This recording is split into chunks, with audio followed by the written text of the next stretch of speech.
सबके पास जीवित रहने का एक सीमित समय होता है। कोई भी सदा अमर नहीं रहता।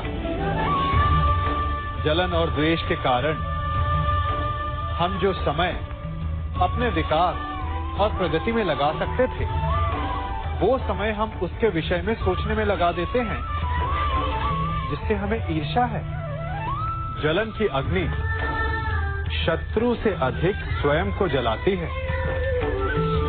तो अपने जीवन को धुआं बना देना क्या उचित है?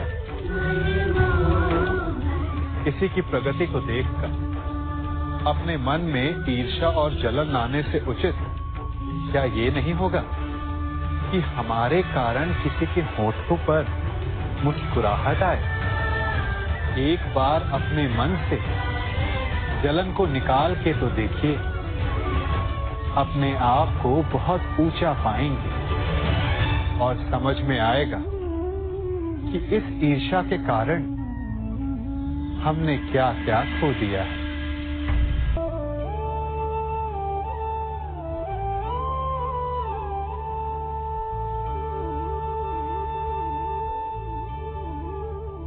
विश्वास ये केवल शब्द नहीं, ये वो नींव है जिस पर मनुष्य का जीवन टिका हुआ है। किंतु आज या तो हम किसी पर अविश्वास करते हैं या फिर किसी पर अंधविश्वास। दोनों ही परिस्थितियां घातक होती हैं, क्योंकि जहां अविश्वास हमारे मन में भय और असुरक्षा को जन्म देता है, वहीं अंधविश्वास आक्रोश को। तो प्रश्न ये उठता है कि विश्वास की परिभाषा क्या है? विश्वास की परिभाषा जाननी है तो अपने मन से पूछिए। पहले स्वयं पर विश्वास कीजिए कि आप इस संसार के सबसे महत्वपूर्ण व्यक्ति हैं, और ये विश्वास आपको अपनी शक्ति का ज्ञान करवाएगा, और शक्ति अपने उत्तरदायित्व का, और फिर अपने आप लक्ष्य मिल जाएगा, मार्ग मिल जाएगा। गर्व, अभिमान और अहंकार, ये तीनों सुनने में एक जैसे लगते हैं, परंतु तीनों का अर्थ भिन्न होता है और परिणाम भी।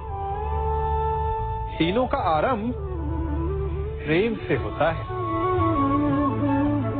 स्वयं से प्रेम, परिश्रम हमारे मन में गर्व को जन्म देता है, और सफलता अभिमान जगाती है। यहां तक ठीक है, परंतु जब ये भावना अहंकार बन जाती है, तब वो समस्या बन जाती है, क्योंकि सबसे बुरा अंत अहंकारी का ही होता है।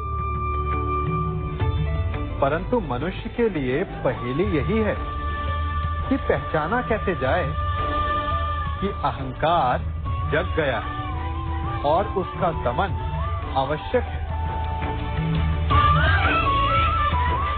इसका उत्तर मैं नहीं, आपका मन देगा। जब तक आप स्वयं से प्रसन्न हैं, जब तक आप सबसे ऊंचा उठने का प्रयास कर रहे हैं, तब तक ठीक है। परंतु जब आपके मन में दूसरों को नीचा समझने का भाव आ जाए, तो सावधान हो जाइए, क्योंकि यही अहंकार है जो वास्तव में आपको हीन कर रहा है।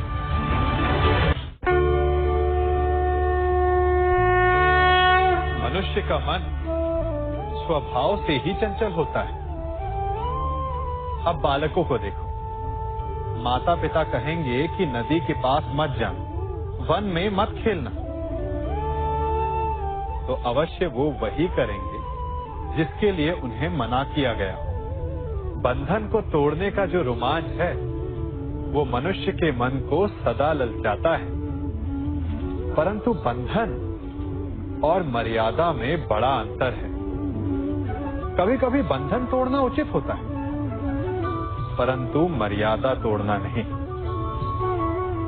चाहे वो प्रेम की हो, शत्रुता की हो या फिर अतिथि की। फिर ये प्रश्न उठता है कि मर्यादा है क्या? हमें कैसे भान हो कि किस सीमा को हमें पार नहीं करना चाहिए? जैसा व्यवहार आप किसी दूसरे से अपने लिए चाहते हैं, वास्तविकता में वही आपकी भी मर्यादा है। जो सीमा आप किसी दूसरे को पार नहीं करने देना चाहते, वही सीमा आपकी भी है। जिस दिन से आप अपने मन से ये प्रश्न करना प्रारंभ कर देंगे, तब से ना आपसे कोई मर्यादा भंग होगी, ना ही कोई अपराध होगा। कदाचित इसीलिए कहा जाता है कि जब आपका मन नियंत्रण में हो, तो आपके हृदय के साथ साथ ईश्वर आपके मन में भी वास करता है। जिससे आप अपनी मर्यादा का प्रश्न पूछोगे, तो वो कभी अनुचित उत्तर नहीं देता।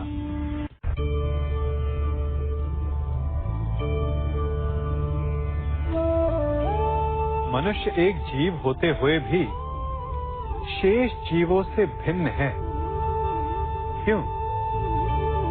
कारण मनुष्य जीवन समाप्त होने के पश्चात भी जीना चाहता है, और इसका केवल एक ही मार्ग है, सम्मान। जो मनुष्य के मृत्यु के पश्चात भी जीवित रहता है, उस सम्मान को पाने के लिए मनुष्य वर्षों प्रयास और परिश्रम करता है, और ऐसे में शत्रु के लिए सबसे सरल लक्ष्य बन जाता है आपका सम्मान। हम अपने शत्रु का अपमान करके उसके वर्षों से कमाए सम्मान को छिन्न भिन्न कर देना चाहते हैं, परंतु कर्म करने से पूर्व परिणाम पर एक बार विचार अवश्य कर लीजिएगा। वर्षों से संचित शत्रु के मान को भंग करके आपको संतोष अवश्य मिल सकता है, परंतु वो शत्रु अपने जीवन के शेष हर पल उस अपमान के प्रति उत्तर में लगा देता है। इसीलिए सावधान रहे। किसी का अपमान करना स्वयं आपके लिए भी हानिकारक सिद्ध हो सकता है।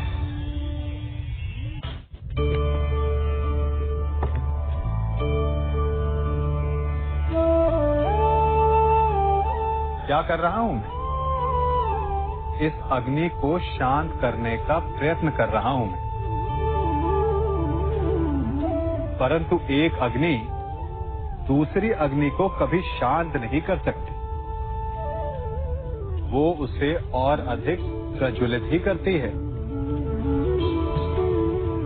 अपमान से जन्म लेने वाली अग्नि का प्रतिकार प्रतिशोध नहीं हो सकता, क्योंकि प्रतिशोध की अग्नि अपमान की अग्नि से अधिक प्रचंड होती है। तो इसका त्राण क्या है? उत्तर चाहिए? मैं दिखाता हूं।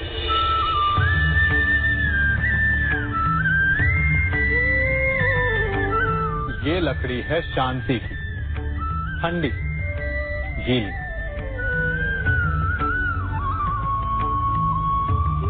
अपमान की अग्नि से त्राण पाने का मार्ग प्रतिशोध नहीं, शांति है। स्वयं का विकास। अपने आप को इतना बड़ा बना लो कि आपका शत्रु आपका अपमान करने का प्रयास ही ना कर पाए। अन्यथा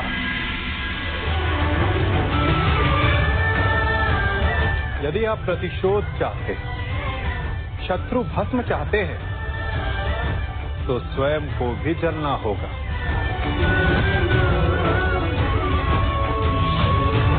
क्योंकि प्रतिशोध की अग्नि स्वयं को भी जलाती है। और ऐसा आप कदापि नहीं चाहेंगे, है ना?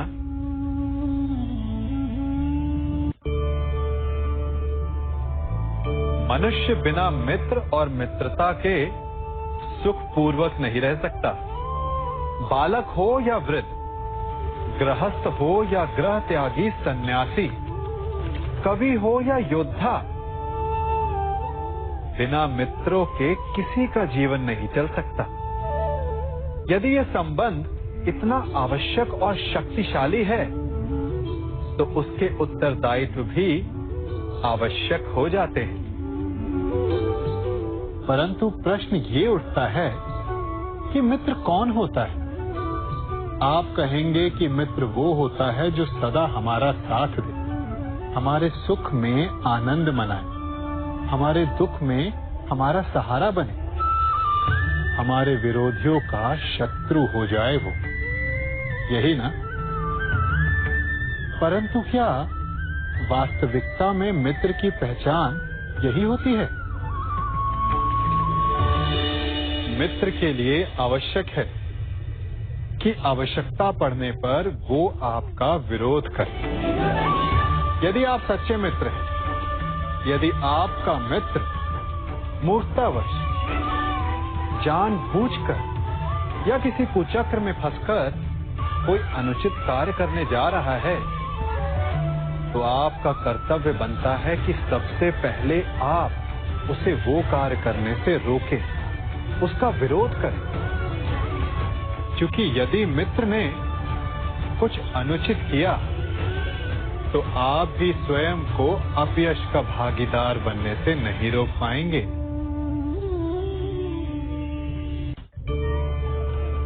कभी किसी के यहाँ अतिथि बनकर गए हो? क्या अपेक्षाएं होती हैं आपकी? कि आपका स्वागत हो, सम्मान हो, यही ना? अवश्य कि आपका सत्कार करने वाला मन से ऐसा कर रहा है या उसके मन में कोई खोट है। कहीं वो धूर्त तो नहीं? क्योंकि धूर्त का सत्कार भी विनाशकारी ही होता है। फिर से एक प्रश्न उठता है कि धूर्त को पहचाने कैसे? कभी सर्प को देखा है? उसके निकट जाओ तो फुफकारता है, दूर रहने की चेतावनी देता है। और यदि वही सर्प आपके निकट आकर नृत्य करने लगे तो विचित्र नहीं लगेगा आपको? लगेगा ना? उसी प्रकार किसी के स्वभाव में यही विचित्रता आना धूर्तता का लक्षण है। धूर्तता से आपको ठगने वालों का भी सबसे बड़ा लक्षण यही होता है कि वो आपसे अपने स्वभाव के विपरीत व्यवहार करते हैं। जो आपसे अधिक मीठी बातें करे और अत्यधिक विनय दिखाए तो उससे सावधान हो जाइए, क्योंकि मित्र दिखावा नहीं करते और अत्यधिक प्रेम का दिखावा करने वाले मित्र नहीं होते। अति विनयम धूर्तस्य लक्षणम।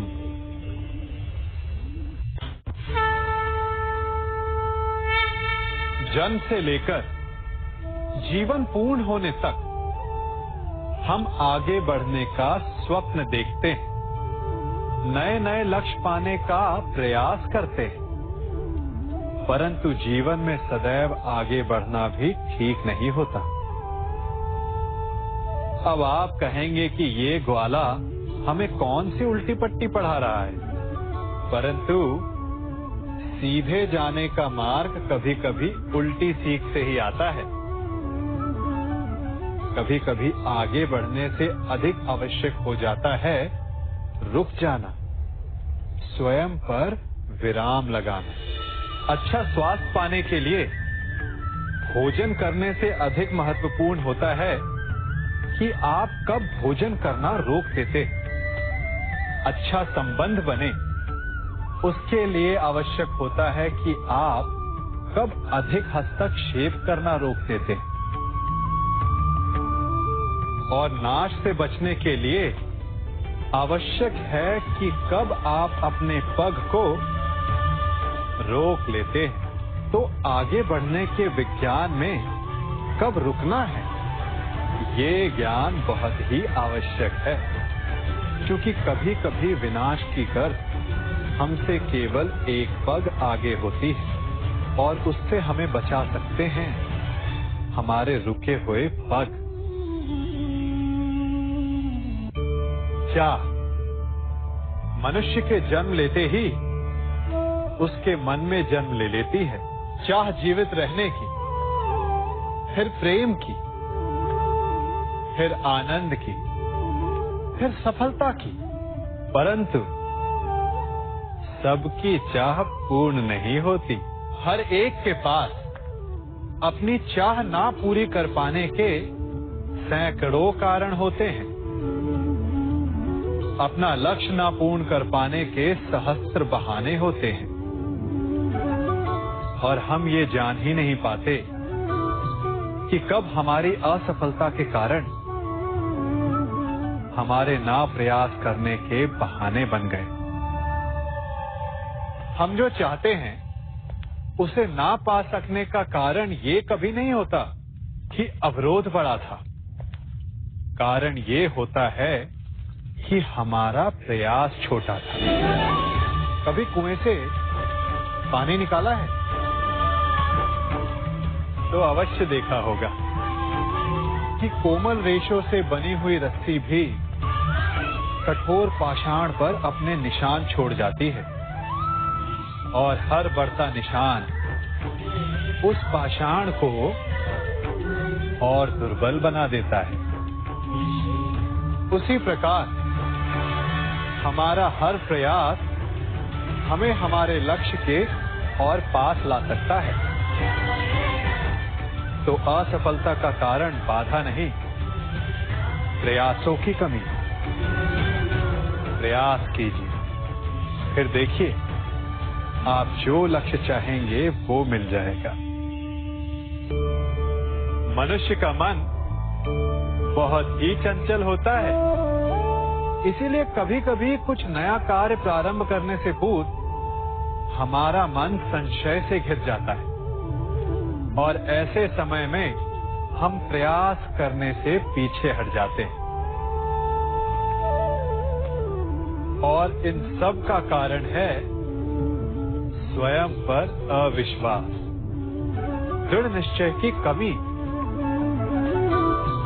हम जिन्हें ऊंची दृष्टि से देखते हैं, जिन्हें अपना आदर्श मानते हैं, उनके जीवन में गहराई से देखिएगा,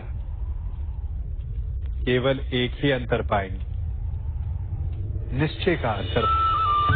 ये निश्चय ही है जो हमारी प्रतिभा को धार देता है, हमारे प्रयासों को शक्ति देता है।